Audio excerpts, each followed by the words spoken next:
Assalamualaikum dan salam sejahtera kepada Prof dan rakan-rakan sekalian. Hari ini kami ingin menentang video roleplay kami yang berkaitan konflik di dalam institusi pendidikan. Terlebih dahulu saya ingin memperkenalkan ahli-ahli kumpulan saya, Nazri, Asfarizan, Amin, Zalina dan saya Hamiza. Berikut adalah watak-watak yang akan dimainkan oleh ahli kumpulan saya. Amin sebagai guru besar, Asfarizan sebagai guru 1 dan Nazri sebagai guru 2. Dan saya sebagai pencerita. Manakala Zalina akan menjelaskan lebih mendalam lagi topik kami mengenai konflik dalam organisasi. Memandangkan kini negara mengalami pandemik COVID-19, jadi kerajaan telah melaksanakan PKPB dan menyebabkan semua sekolah tutup.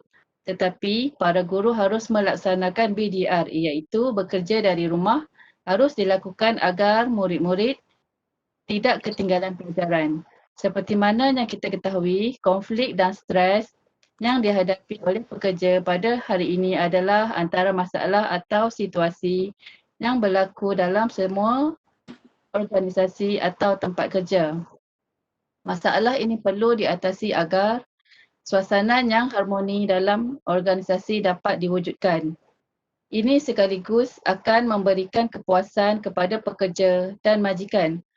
Tugasan ini akan mengupas dengan lebih lanjut mengenai masalah konflik dan stres yang dihadapi oleh pekerja dan langkah-langkah yang boleh diambil mengatasinya.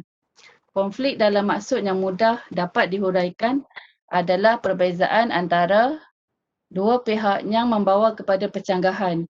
Ia tercetus apabila seseorang itu mempunyai kemahuan dan pengharapan yang sering bercanggah dengan kemahuan dan pengharapan orang lain, sama ada majikan, rakan sekerja, keluarga sendiri atau individu lain yang perlu berurusan dengannya.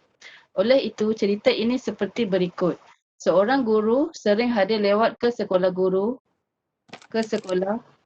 Guru lain terpaksa menggantikan tempat beliau. Terdapat konflik berlaku di antara kedua-dua guru tersebut. Perkara ini akan menjejaskan prestasi kedua-dua guru tersebut pada masa akan datang jika berlarutan. Oleh itu, guru besar telah memainkan peranan menasihati guru-guru tersebut untuk lebih efisien dalam mengajar dan cara untuk mengatasi masalah masing-masing. Berikut adalah perbualan mereka. Assalamualaikum warahmatullahi wabarakatuh. Dan salam sejahtera kepada guru-guru dan cikgu-cikgu sekalian. Saya minta maaf sebab memanggil guru-guru, cikgu-cikgu semua untuk hadir kepada meeting yang tergempar ni. Sebelum tu, saya ingin mengucapkan semoga kita selamat dijauhkan daripada wabak pandemik COVID-19 ni. Jadi saya harap cikgu-cikgu semua mematuhi setiap SOP yang telah digariskan oleh Kementerian Kesihatan Malaysia dan Majlis Keselamatan Negara. Apapun, kita berdoa agar benda-benda macam tu terhindar daripada kita, keluarga kita, anak-anak murid kita dan orang sekeliling kita lah.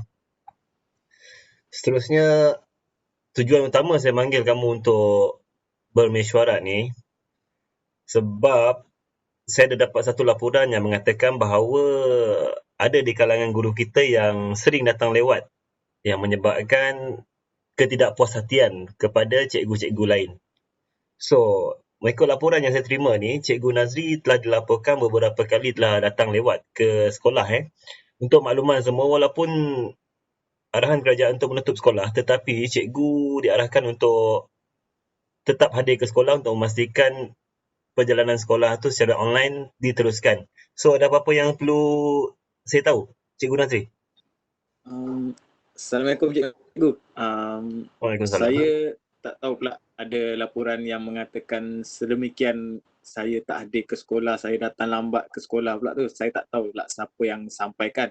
Setahu saya tak ada masalah kedatangan ke apa semua. And then benda tu tak adalah macam berpanjangan ke apa semua. Saya tak adalah terlibat dengan tak datang ke sekolah lambat apa semua. Setahu saya tak ada masalah pun. Tapi macam mana, tapi macam mana ada laporan yang mengatakan yang cikgu datang lewat dah 3 kali? Saya pun tak sure cikgu. Kalau boleh saya nak tahulah siapa yang laporkan benda ni kepada cikgu sebenarnya. So, mungkin Baik, Cikgu Cikgu Asfarizan Nazri. nak cakap apa-apa? Ya. Terima kasih Cikgu. Dan untuk makluman Cikgu Nazri, Okey. patutnya Cikgu Nazri kena bercakap berdasarkan fakta. Berdasarkan Okey. fakta. Jadi saya sendiri sering kali menggantikan tugas cikgu. Okey. Saya menggantikan kelas cikgu yang mengatakan cikgu ni hadir lewat ke sekolah. Oh. Jadi cikgu, bila cikgu ada masalah, cikgu tak maklumkan pada saya ataupun guru besar atau pejabat. Apa masalah cikgu? Okey.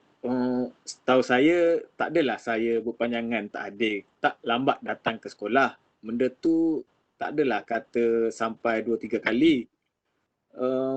Saya lambat pun sebab saya sebenarnya kadang-kadang pagi-pagi saya akan ke klinik sebab saya ada masalah kesihatan. So benda tu tak ada pun pertikaian ganti saya ke apa saya, sebab saya bukannya suka-suka hati untuk tak datang ke kelas ataupun lambat ke apa semua. Benda tu sebab kesihatan saya perlu ke klinik sebab saya serta-merta ke sana dan dah selesai sana saya datanglah ke sekolah, tak ada masalah pun benda tu. Cikgu Nazri, pada saya itu alasan yang tak boleh diterima lah, tak munasabah. Sebab kehadiran cikgu lewat bukannya sekali dua. Dan cikgu pun tidak maklum pada pihak sekolah. Okey. Saya seringkali menggantikan, Cikgu Nazri sekejap, saya seringkali menggantikan tugas cikgu. Yang mana cikgu perlu mengajar kelas, saya yang menggantikan cikgu. Terpulang pada cikgu, tapi saya dah cakap saya tak datang, bukannya saya pergi ke ataupun saya ke mana-mana ataupun saya sengaja buat benda tu. Saya tak ada pun nak buat benda macam tu. Dah benda ni saya pagi-pagi saya tak sihat, saya berasa tak sihat, and then masa dalam tu saya terpaksalah pergi ke klinik, and then lepas klinik saya terus ke sekolah. No halnya, tak ada masalah, bukannya lama sampai ke petang, sampai ke malam kena ganti. No hal lah, sekejap Okey, je. maaf Cikgu Nazri dan Cikgu Asfarizan. Saya panggil meeting ni, mesyuarat ni bukan nak dengar kamu bertikam lidah, bukan nak dengar seorang maki seorang, seorang marah seorang. Tak ada. Kita datang meeting ni adalah untuk menyelesaikan masalah konflik di antara kamu berdua. Sekarang ni kita dah dengar daripada Cikgu Nazri kenapa dia datang lewat. Lepas tu, untuk Cikgu Nazri pula, saya tak naklah benda ni berulang dan berlarutan selepas ni. Sebab apa? Sekiranya kamu ada apa-apa masalah, kamu kena maklum dengan rakan cikgu yang lain, ataupun kalau susah sangat nak maklumkan dia orang, berhubung terus dengan saya supaya saya boleh adjustkan siapa yang kena masuk ganti, siapa yang ni akan buat tugas tu. Okey? Cikgu Nazri? Okey, Ada baik masalah? cikgu, sebab saya baik cikgu, saya minta maaf lah sebab saya tak datangnya sebenarnya saya ada masalah kesihatan. Lately ni memang saya dah tak sihat. Okey, so saya kena pergi ke klinik. Tak tiba-tiba benda tu datang. So saya pun tak adalah kata nak sangat benda tu berlaku pun, tapi saya minta maaf lah sebab benda Okey. tu kesihatan saya. Okey, lepas ni saya nak dengar lagi apa-apa perkara yang Mas Yadi untuk peringatan cikgu-cikgu lain juga, sekiranya ada masalah kesihatan, berhubung terus dengan saya supaya saya boleh selesaikan masalah tu. Supaya saya boleh adjustkan untuk guru ganti ke ataupun gantian sementara ke kepada cikgu-cikgu lain. Okey, Cikgu Nazir ada apa-apa nak cakap dengan Cikgu Asfarizan? Okey, saya minta maaf lah sebab menyusahkan cikgu, menggantikan. Terima kasihlah sebab gantikan dan tengok kelas saya apa semua. Dan saya insyaAllah benda ni tak akan berlaku lagi lah selepas ni. InsyaAllah. Saya akan maklumkan lah benda ni. So, Cikgu Asfarizan ada apa nak cakap? Saya sebenarnya pun tak adalah ambil pol sangat hal-hal macam ni kan. Tapi apabila ketidakhadiran cikgu ataupun lewat sekolah, saya menggantikan tanpa saya membawa masalah, itu yang menjejaskan prestasi saya sendiri. Dan untuk makluman Cikgu Nazri sendiri pun terdapat beberapa faktor yang mempengaruhi konflik. Antara yang boleh saya maklumkan di sini, sikap guru, sikap seorang guru. Bukanlah saya menidakkan sikap cikgu, kan? Tapi itu faktor-faktor, antara faktor yang boleh menjelaskan konflik. Kepentingan cikgu sendiri, kepentingan pribadi membawa kepada harga jaya. Okey. Cikgu boleh melemahkan kerjaya saya sendiri. Baik. Satu penjelasan yang menarik Cikgu Asfarizan. Okey, di sini saya akan terangkan sikit lah. Melalui apa yang telah berlaku ni, terdapat beberapa jenis konflik yang kita boleh tengok dekat sini. Di sini saya ingin senaraikan 4 jenis-jenis konflik yang terdapat. Menurut Steers, akibat dari rasa kekecewaan boleh membawa sekurang-kurangnya 4 jenis konflik, iaitu seperti berikut. Yang pertamanya, konflik matlamat. Konflik ini wujud apabila seseorang atau kumpulan mengkehendaki hasil yang berbeza daripada yang lain. Pertentangan ini adalah mengenai matlamat yang hendak dicapai. Jenis konflik yang kedua adalah konflik kognitif. Konflik ini berlaku apabila seseorang atau kumpulan berpegang kepada pendapat atau pandangan yang tidak konsisten dengan pihak lain. Konflik jenis ini sering berlaku dalam perdebatan politik. Konflik yang ketiga adalah konflik afektif. Konflik ini wujud apabila emosi seseorang atau kumpulan tidak serasi dengan yang lain. Konflik seperti ini boleh dilihat dalam situasi dua individu yang tidak sehaluan macam Cikgu Nazri dengan Cikgu Asfarizan. Okey, seterusnya yang terakhir adalah konflik kelakuan. Konflik jenis ini berlaku apabila seseorang atau kumpulan membuat sesuatu atau kelakuan yang tidak dapat diterima oleh pihak lain. Sama juga macam konflik Cikgu Asfarizan dengan Cikgu Nazri ini. Sebagai contoh, berpakaian di tempat kerja yang menyentuh perasaan orang lain atau menggunakan bahasa yang celupar. So daripada sini saya tak naklah lepas ni ada berlaku apa-apa konflik di antara Cikgu Asfarizan dengan Cikgu Nazri. So InsyaAllah. dekat luar masih boleh buat bekerjasama dengan baik, ada masa muka apa semua. Seterusnya Cikgu Nazri ada apa-apa nak cakap? Tak adalah cikgu. Untuk saya tak ada apa-apa cikgu. Apa pendapat Cikgu Nazri tentang macam mana dalam cara-cara untuk penyelesaian konflik? Okey cikgu, saya pada pengetahuan saya, pada pandangan saya lah, cara kaedah untuk selesaikan konflik ni dia dibahagikan kepada dua kaedah lah, dua jenis kaedah. Yang pertama ni, kaedah yang pertama akomodasi, and then yang kedua berkompromi. Okey, apa yang saya faham, kaedah yang pertama akomodasi adalah ni menyelesaikan konflik ni dengan cara sukarela.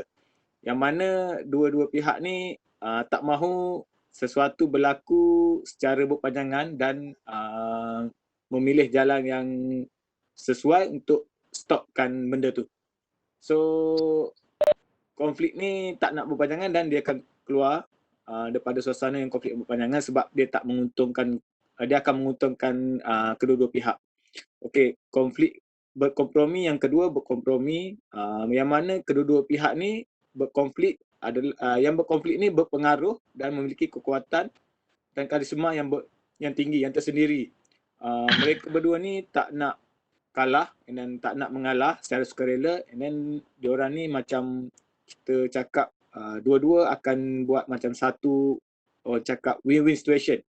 Dua-dua akan mengalah tapi dua-dua akan dapatkan faedah, satu faedah sebelah sana and then sebelah sini. Yang saya faham lah cikgu pasal selesaikan masalah.